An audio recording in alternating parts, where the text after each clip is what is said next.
হরে কৃষ্ণ।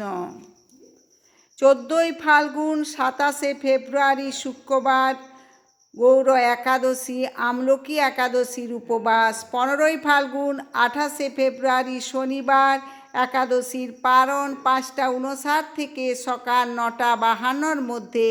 শ্রীল মাধবেন্দ্র পুরীপাদের তিরোভাব তিথি, শান্তিপুর উৎসব।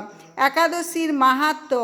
একাদশীর দিন আমলকি বৃক্ষের তলে রাত্রি জাগরণ করলে সহস্র গাভীদানের ফল লাভ হয়। আমলকি বৃক্ষের স্মরণমাত্র গোদানের ফল দর্শনে তাহার দ্বিগুণ এবং ফল ভক্ষণে 3 গুণ ফল লাভ হয়। এই বৃক্ষে ব্রহ্মা বিষ্ণু মহেশ্বর সর্বদা অবস্থান করেন। এর প্রতিটি শাখা প্রশাখা ও পাতায় ঋষি দেবতা ও প্রজাপতিগণ বাস করেন।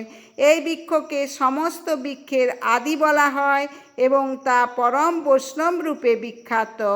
এই একাদশী পালন করলে বিষ্ণুলোক প্রাপ্ত হয়।